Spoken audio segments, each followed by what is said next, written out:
Someone might pass me and I think, I want you to die. I hate myself. My head just felt like it was going to explode. You're shit, you're crap. Look, there's your husband, he's all dressed up. He's dressed up for her, not for you. I was 12 when I started to self-harm. I do hear voices. Every time I would call anyone that I knew, I would hear the click of a revolver down the phone or gunshots going off. I used to scratch myself with a safety pin on my hand, on my thumb, until it bled. I found myself in a police cell. I was out of control. My body had taken over. My main breakdown in depression was when I was in my early 30s. Yeah, lots of people come up to you going, you're brilliant, but also at the same time thinking I was a worthless piece of shit. Took painkillers to make the pain stop, and then I realised, I think I've taken too many. I was really frightened. I was really frightened. I have planned suicides, you know, I have thought about how I'm going to do it. I feel so unwell. I just want to die. Make it stop.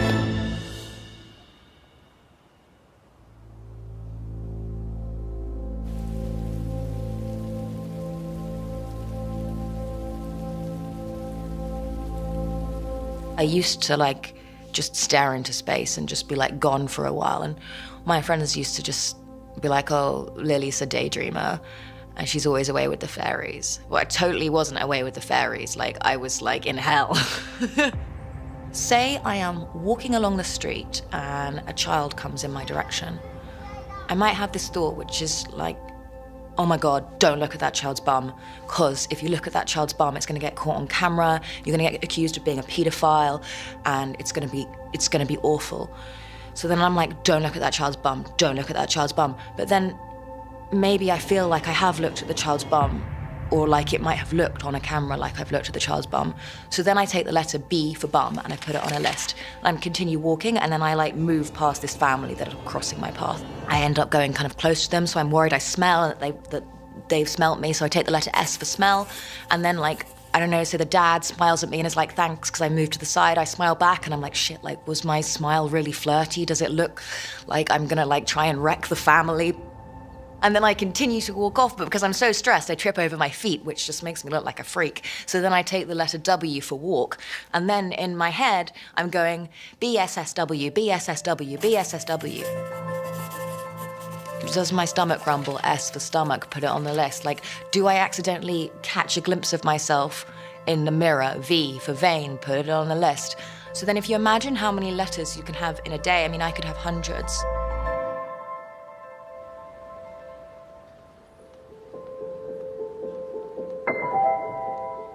A lot of my depression comes around self-loathing, around shame, and around guilt. How do I say this? There was a little bit of sexual abuse that went on as a kid. It's a little bit, not even compared to other people, Scoutmaster and stuff, which kind of weighed heavily on me for quite a long time. I was in the Cubs and we went on a week or 2 week sort of camping break. We would have to shower in groups of 5. It was a walk-in shower. And before that, all of us would strip off naked, and there would be 1 or 2 tennis balls would be thrown around. We were in a village hall, would be thrown around this village hall. And just imagine for a second, 50, 8, 9, 10-year-old boys naked, jumping, catching a tennis ball. It is the most horrendous, messed up scenario. And it was humiliating and it was shameful. And I remember getting home to my mum and dad and never telling them. I never told them. I think it certainly played a part in my depression. What happened to me at the age of 8 in the Cubs, I can see that as the starting point for it, because up until then, the memories I do have are generally quite happy. Even now, I can, I feel embarrassed and ashamed talking about it. It was 35 years ago.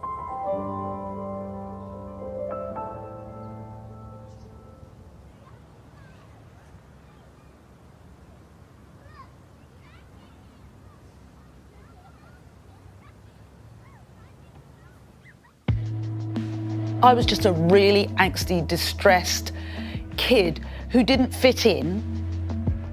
We were the only kids of colour, and we copped it every single day. We'd hear the chant, the N-word, nigger, nigger, as you got closer and closer. And then when we walked through the school gates, it started. They would punch us, hit us. This was like every day. This teacher came and sat down next to me, and I can see him now. He had white blonde hair. He sat down on the step next to me. I was crying and crying and crying. And he said to me, you know, you've got to toughen up. You've got to get used to this. You see, we don't really want black people in this country, so if you're going to have to be here, you have to get to... I was 9 years old, and I remember at that very moment, I thought, you are alone.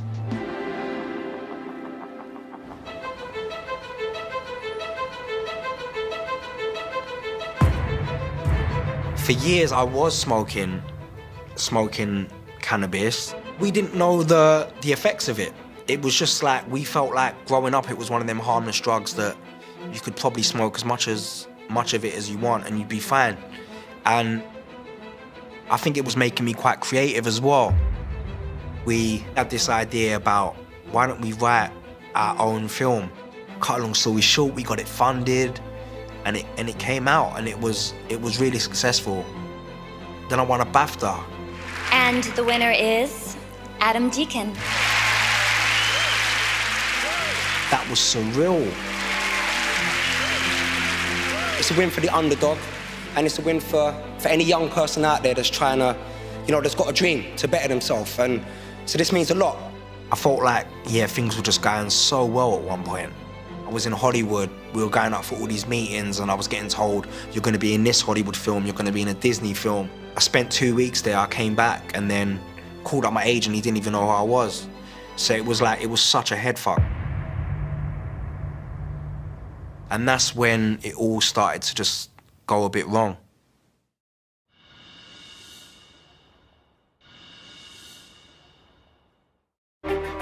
My brain's so wonky anyway. Sometimes I can hallucinate, which has really frightened me quite a lot.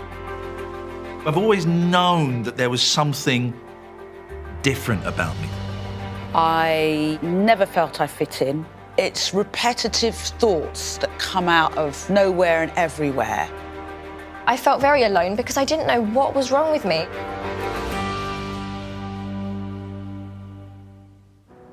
I just started feeling low. And then that low feeling became lower and lower and lower. And before I knew it, I didn't want to get out of bed. Tears would just start rolling down my eyes. You know, I wasn't sleeping, smoking too much. My head just felt like it was going to explode, but it was just sadness. It was just this black cloud that was just living over me for months. And I lost it. I was writing nonsense on social media, but constant. Tweeting. People were like, bro, stop. Do we have to take your phone away? Do we need to take your computer away? What is going on with you, bro? I felt like there were people that I didn't know walking around my estate. Who are they? It was paranoia about people I didn't know trying to attack me. I had no awareness of what I was doing at the time. I couldn't distinguish between reality and make-believe. I just lost it.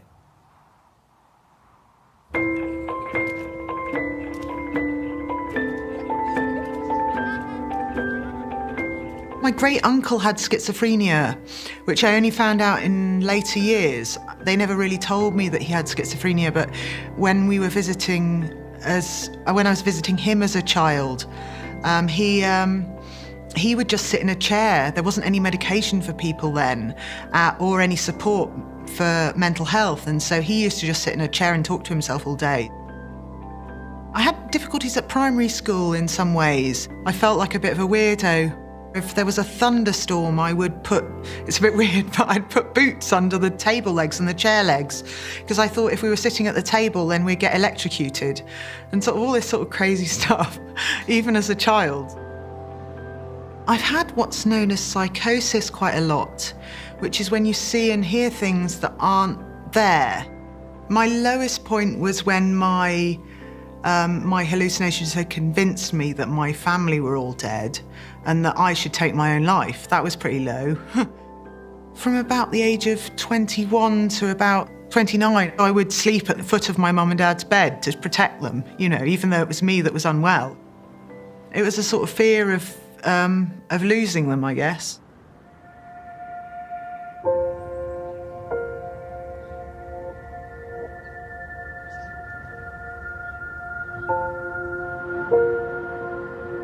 On the outside, things just looked like a pretty normal family. If you dug a bit deeper, it definitely wasn't so idyllic.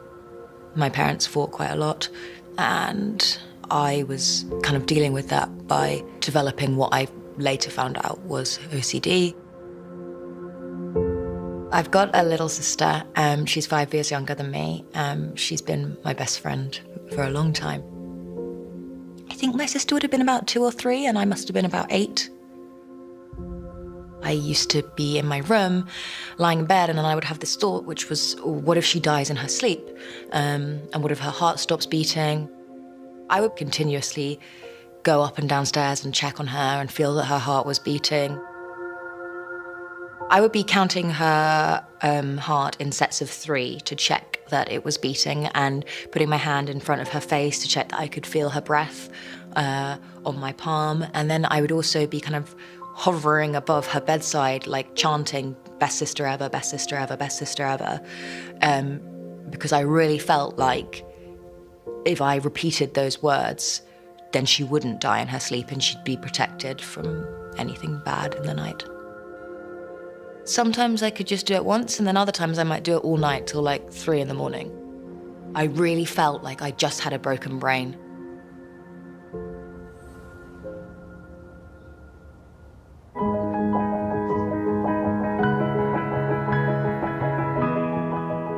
As young as about 12 years old, I remember being so upset, I just thought, I wish I was dead.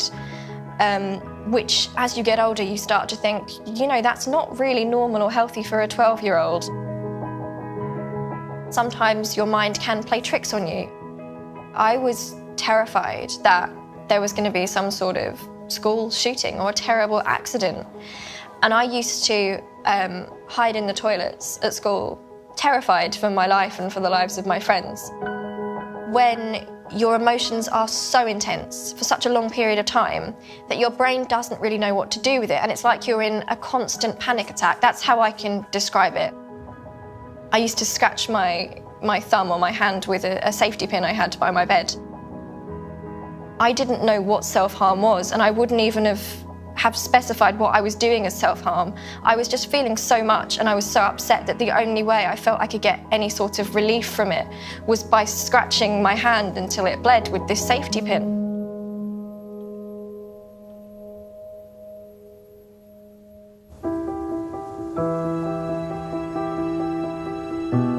When you're young and on TV, you get lots of people come up to you going, you're brilliant, you're brilliant. And so I had this weird dichotomy of me thinking I was brilliant and a genius, but also at the same time thinking I was a worthless piece of shit at exactly the same time. After the 11 o'clock show, my career didn't go the way that I wanted it to go. But people that I worked with, namely Ricky Gervais and Sasha, in fact, everyone that was on that show, everyone's career took off massively, and my career kind of faltered and sort of went off a cliff. And for a long time, I struggled with that. It created a lot of resentment. It sent me over the edge. It depressed me. It was depressing, you know, because that voice that tells me I'm worthless was going, aha, told you you were worthless. You thought you were going to go off to America and make movies and host quiz shows and stuff, but you're a piece of shit. And I told you that, and I was right.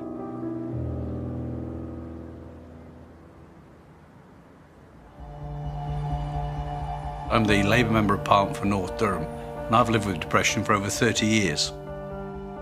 My main breakdown in depression was when I was in my early 30s. I was a local councillor in Newcastle.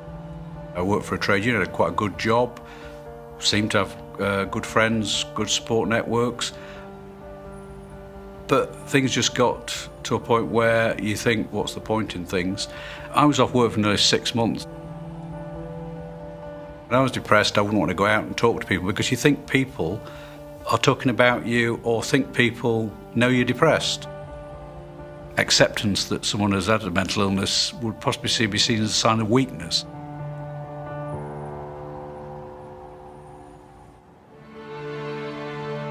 My major crash was in 1994. I was doing a nightly flagship news show. I was the presenter, the interviewer. Lot going on, and I'm pregnant, and then I find out husband is having an affair with my researcher. Your husband's shagging your, look at her. She's better than you. She's got more than you. She's going to take your house. She's going to take your kids. You're shit, you're crap. Look, there's your husband, he's all dressed up. He's dressed up for her, not for you, because you're ugly, you're horrible. He's told you you're ugly, get it through your head. So I just wanted it to stop.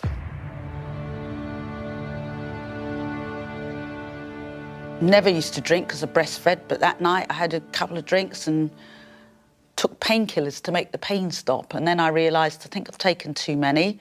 So I rang this really good friend of mine who was the doctor on the show, Dr. Rosie King, who saved my life. When I was younger, a lot of my OCD was more physical. So for instance, I might tap my feet a certain number of times, and I might tuck my hair behind my ears a certain number of times. And I remember that would be really comforting for me. So say I was in the car with my mum and dad and they're like absolutely screaming at each other and the car's like swerving all over the place because they're just like gonna kill each other. If I like tap my feet the right amount of times and tuck my hair behind my ears and everything feels kind of like sorted and okay, then I would feel a lot calmer about the whole situation. When I stopped doing the physical compulsions, the reason I stopped actually was because people were pointing it out, and I was just like, oh, right, I can't be doing something that's so externally noticeable because obviously the whole thing is I want to fit in. So then my OCD became much more mental. Well, the thing about the kind of really weird and strange thoughts is that with OCD, like a huge part for a lot of people is intrusive thoughts. And that's just like a thought that hits you just completely unawares, and often they're quite explicit or they're quite obscene. I might be walking down the street and someone might pass me who I don't know from Adam, and I think, I want you to die.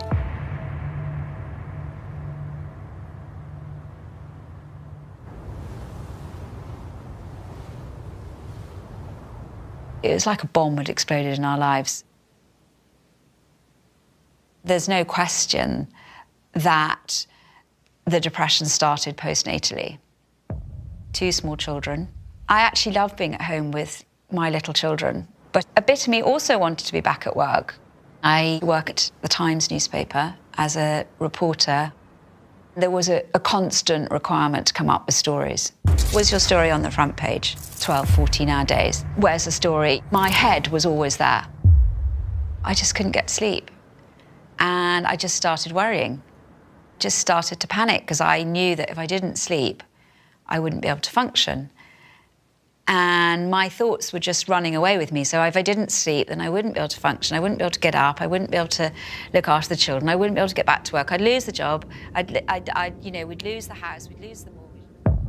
When I was really unwell, I didn't really hugely think about the children. Yeah, it's really sad to hear that, actually. I was ill for around 2 years. I know it was 2 years because because I didn't do a school run for 2 years. And I think any parent watching will know how much they want to pick their children up from school. And our son, he was given a prize for bravery because his mum hadn't picked him up for 2 years. So it was a long time to be ill. Yeah. Well, I'm 23 years old, and in some ways I still feel like I'm a child. I really want to get out there in the world and experience it, but I feel like sometimes I just can't cope with the reality of that. I have this fear of being abandoned. When I was about 3 years old, 3.5 years old, my mum and dad separated. I think subconsciously, maybe that might be where it started. So it felt like a huge chunk of my life had gone with my dad. It felt like a part of me had gone. And sometimes I still feel like a bit of a broken person. People with borderline personality disorder have this reputation of not having a fixed identity. It's not that I don't have a personality, it's that how on earth do I begin to explain what my personality is when it changes all the time?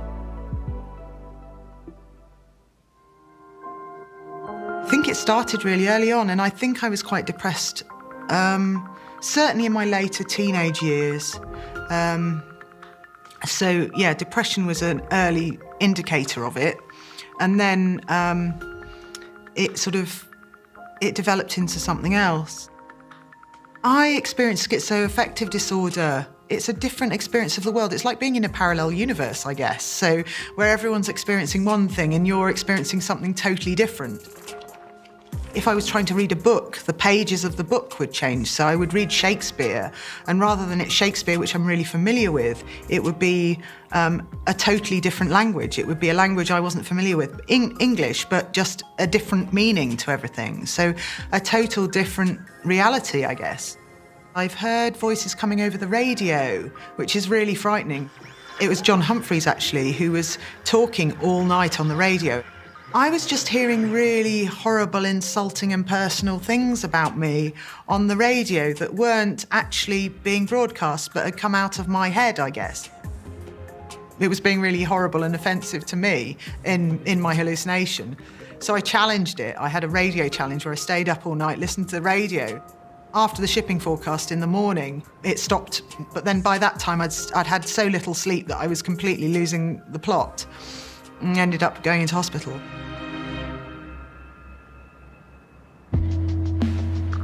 Some days I'd just sit in bed for days, like, and smoke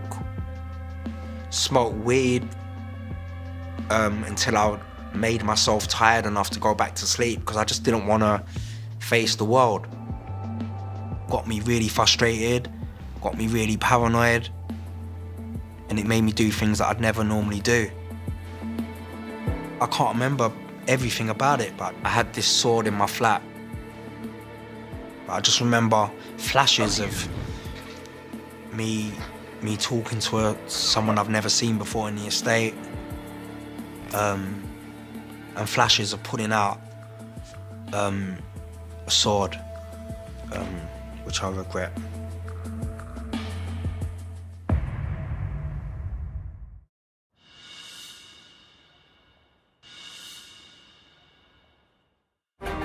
It gets so intense that actually, like, there are no waking hours really where you're not kind of thinking relentless stream of mind babble. It's things that are completely bloody irrelevant become insignificant in your life. I'd start thinking, it's like a loop, and I call it skidding because it's like a tyre skidding in mud.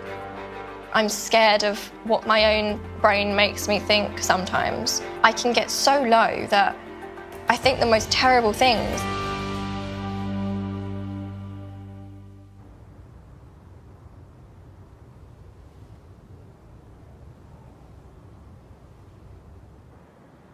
I found myself in a police cell, asking the police what the hell was going on. Like, why am I here? They're like, look, you've just pulled a sword out on someone. I'm like, what? I've done what? I don't remember any of this.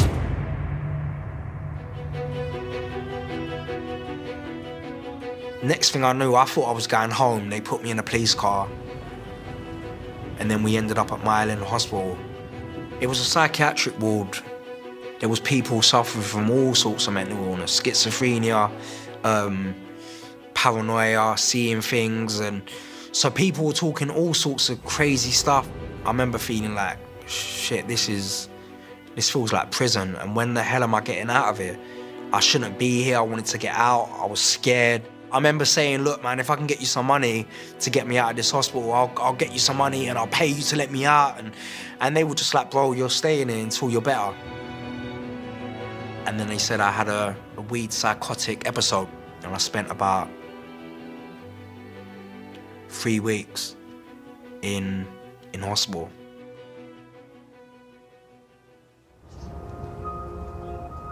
When I've been psychotic, it's almost as if the world, the universe is sort of twisting in itself, and what is real and what's not are sort of confused. Quite a few very vivid hallucinations, which have really, at the time, have frightened me quite a lot. Things that seem really normal or just really innocent in a day-to-day life could take on their own meaning or significance. So number plates of cars might change to reflect something frightening that I might feel. I've heard voices on the television that aren't actually there, and they seem directed to me. It's like walking around in a nightmare. One time I was crying and I was weeping, and every time I cried, the rain would come down. And when I stopped crying, the rain would stop. I was hearing gunshots down the phone whenever I spoke to my friends and family, and that was really distressing. So every time I would call anyone that I knew, I would hear the click of a revolver down the phone or gunshots going off. I felt I was really frightened. I was really frightened. But it was all a hallucination, you know? And that's what your mind can do to you. I didn't get diagnosed until I was in my 30s, and I'd been living with the condition for about, I suppose, since I was about 6 or 7, I guess. You go through 100 different emotions, and it's absolutely exhausting, and that's every single day. Sometimes I think that life is the most beautiful thing ever, and I love it, and I feel so lucky to be alive. Hours later, it's so strange. I just feel like there's no point in anything, and that I'll never become anything or anyone, and there's no point in me being here, and sometimes I feel like none of it's even real in the first place. I find my emotions very difficult to regulate. I find life very tough to navigate. It's sort of like walking across an emotional minefield, and you never know what you're going to get. I don't really have a middle setting. I have a high point and a low point, and most people spend most of their time relaxing in that middle point. And they even find that boring. That baffles me when people say, oh, I'm so bored. And I think, bored? What does it feel like to be bored? It's very rare that I feel peaceful and relaxed, and I really crave that. People say, well, everyone gets depressed. Well, no, they don't. People get down, and we have good days and bad days. But depression is when you get quite dark. You start with a thought. So the thought, you've dropped a milk bottle, it's an action. It smashes on the floor, you have to clean it up. When you're depressed, I would have actually asked the question, well, why did I do that? But then you ruminate on that, and it gets you then into quite negative thoughts about, well, I've dropped a milk bottle, therefore I'm useless. A perfect person wouldn't drop a milk bottle. And then it gets to a bigger thought. It's a question you keep asking yourself, but you never get an answer to. And that's the negative spiral of depression. It keeps going, it's a circular argument. You come back to the same question. I describe it like a snowball going down a hill, is because one small thought becomes a huge snowball. And that's because you send one small thought around and round your head all the time. We were having a debate in Parliament generally about mental health. I didn't have some great planned out strategy to speak about my own mental illness. I just thought, well, damn it, I'm going to do it. In 1996, I suffered from quite a deep depression. Whether it affects how people view me, I don't know. I actually don't care now. If I didn't speak, I'd feel a bit of a fraud. I think it only hit me about an hour afterwards when I thought, oh, damn, what have I actually done here? Because I hadn't realised that no politician had actually ever encroached this subject.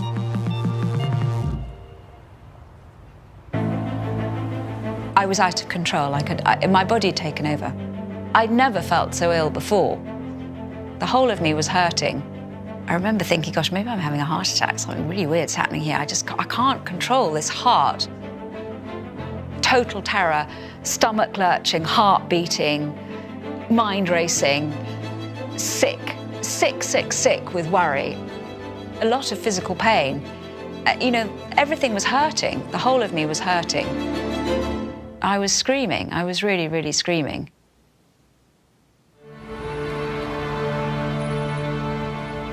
I think I self-harm when the feelings are so intense. It feels like only a physical expression will do. I used to cut myself with a knife. Strange things like hitting myself. All those small ways of inflicting that pain on yourself. It provides a distraction when you feel suicidal.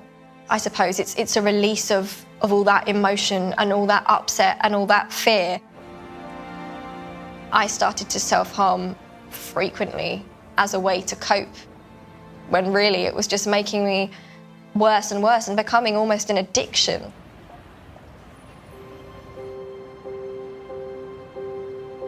I do think back to the first school I went to as a really young child where I was quite badly bullied and I really didn't fit in. And I dreaded school, you know, be crying in the morning because I didn't want to go. You know, you get a bit like smashed about. And just stupid stuff, like I remember being told I had to cut my hair so that I could be in the gang. So I cut my hair really short and then they were like, and we were just joking and your hair looks really silly.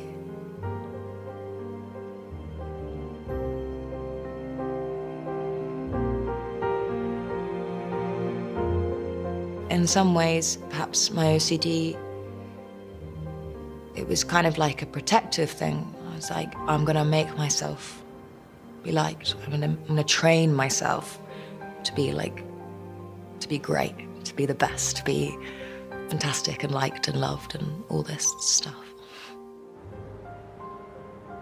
Weird thinking about my childhood.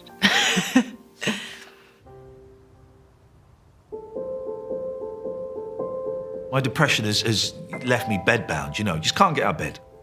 My kids would come in and see me. I couldn't talk to my kids. And I just couldn't talk to them. I didn't want to look at them. And I would just wave them out. Not now, boys. That's painful to remember. The kids, they bring me so much joy, you know, because they're these little bundles of energy and sunshine and fighting and farting and bad jokes. Being a dad with it is tough.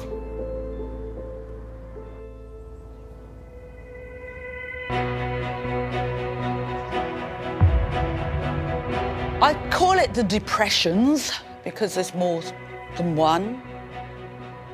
I'd been running and running and running to escape all sorts of thoughts and what have you. It's 3 a.m, skidding, thoughts going over. You're filth, you're crap, you're no good. Look at you, look at you. You think you're all that, you're on TV, you think you're a big shot. Next thing I knew, I had a knife in my hand. I'd hacked at my wrist, hacked. I still don't have all feeling in my arm. It took me almost a year of physio. I did not see that as suicide. I saw that as make it stop.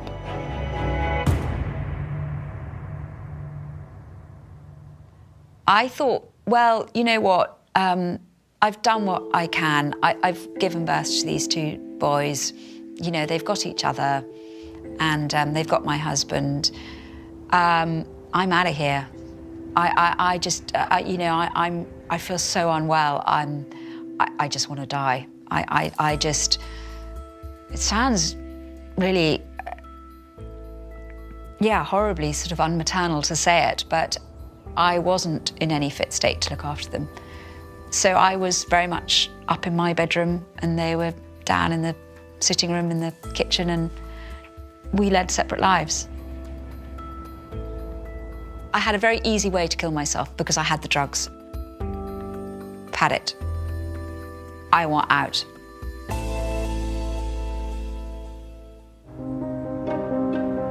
I was out walking the dog and we were in these woods and the woods were getting thicker and thicker, and I just thought, fuck, this is like really off the beaten track. I could get a bit of rope and I could hang myself here and no one would find me for ages. And I really allowed myself to go off into this fantasy of where I was going to get the rope from, what kind of thickness what would I need, what sort of tree would it be. That doesn't look strong enough. That one looks like it could, but that's too near the path. I need to go deeper and deeper. As I was thinking, I just started crying, really, really just fucking sobbing, man, and howling and thinking, fuck, I really want to go through with this. I can see this as an option. I was howling and I was in tears, but I felt a little bit of peace. And that was what was scary, was the peace that I felt. And it was that peace and calmness that I started to feel that was terrifying.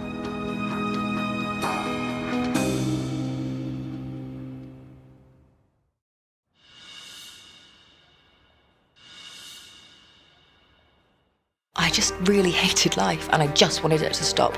I just wanted my head to be quiet, and if you're dead, your head's quiet. I was just done. I have planned suicides, you know, I have thought about how I'm going to do it. Maybe I oughtn't be here at all. Maybe I shouldn't be on this planet. Maybe I should be dead. I was in quite a suicidal and desperate state.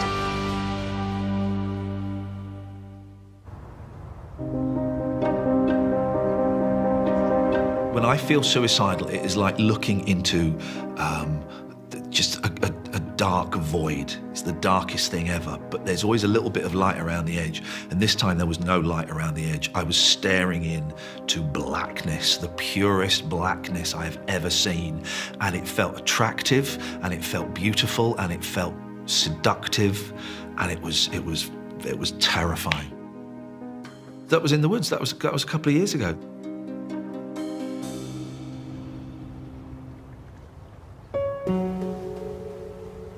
Up until that point, when I'd felt suicidal, I'd always gone, yeah, but what about your kids? You're right, what about the kids?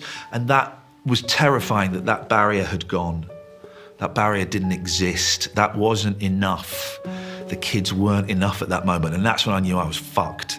And that this was actually, it was a reality that could happen. And that's why instinct kicked in. And I got my phone out and dialed the Samaritans. And I told them how it was making me feel. And as soon as I said it to another human being, it just started to come down a little bit. Like pulling the plug out of a bath as it's overflowing.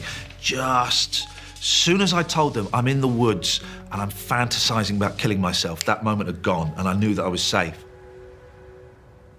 I was in hospital for 5 weeks. I didn't know I was on suicide watch, and I went into the nurses' station and I was looking at all the colours on the board. I thought, I wonder what they mean. Oh, there's my name. Red. What's red? Suicide watch?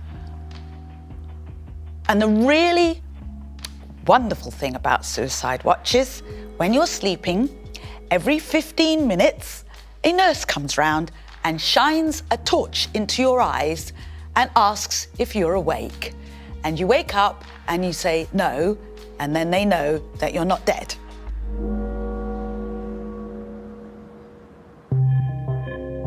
They diagnosed me with bipolar. and it kind of made sense. I think acting was an escape. There was violence towards my mum. 1 minute it would be calm in the house, 1 minute it would be like World War III.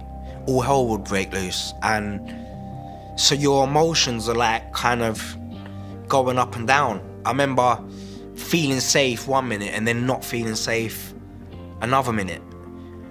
And when I look back, I think there were issues there. Not being able to sleep properly. Sometimes I wouldn't sleep because my mum and my stepdad would be arguing all night. I ended up blaming my mum for a lot of it because I felt that why didn't she put a stop to the violence, and I couldn't work it out. We didn't have any counsellors dealing with mental health or dealing with social problems outside school. I remember going to the police at one point, saying to the police, look, this is going on in my house. And they said to me, well, unless your mum's going to do anything about it, we can't do anything.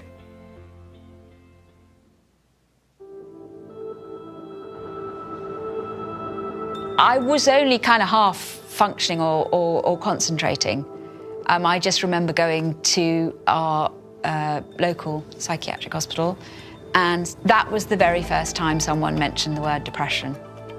I was absolutely amazed, because also I absolutely didn't think I was the sort of person that could ever have a mental illness. I had gotten myself into a real mess. The GP said, it sounds like OCD. And I sort of was like, what are you talking about? Like, are you still with the patient before? Like, this isn't OCD. OCD is about liking things just so. It's about order and tidiness, and I'm the messiest person I know. You're nuts. She's referring me to a psychiatrist. I'm like, I think you need to go. I was 16 and I just thought, I don't have OCD. Like, sorry, that's me squeaking on my chair. That's OCD, actually. I'm worried that you're all going to think I farted. I have been on antidepressants for, it's quite a long time. But I've been on and off them 15 years. They've got really shit side effects that make you, is there a delicate way of saying this? No, there's not. You can't come. You know, you just can't come. I think people are very frightened of someone who's got a mental health condition in some ways, but they shouldn't be. I've never been violent. I'm generally quite kind to people, I hope.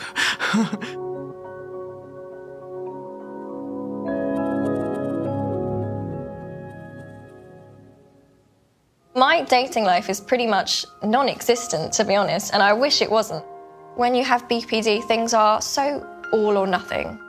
I really do worry about what being in a relationship would do to my brain. You don't want to go right in there with, hi, I'm mentally ill and I get terribly suicidal some days. How are you? Like, that just feels really odd.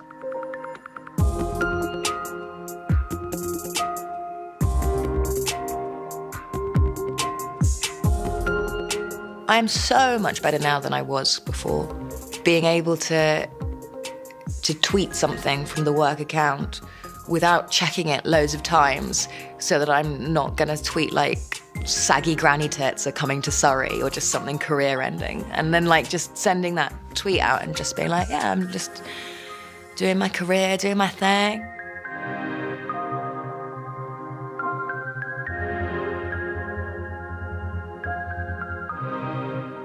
Finding new ways of coping with it, finding replacements for the weed. I bought myself a dog. I go for long walks now with my dog, and I find that helps.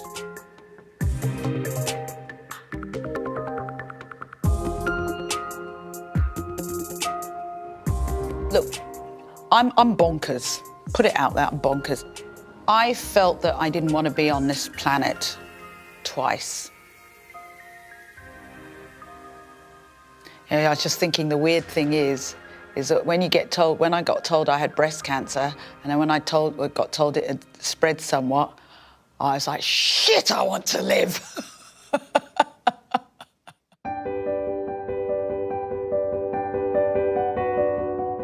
If you have been affected by any of the issues highlighted in the programme, please go to channel5.com/mental illness. Next, The Snake-Skinned Woman, Extraordinary People.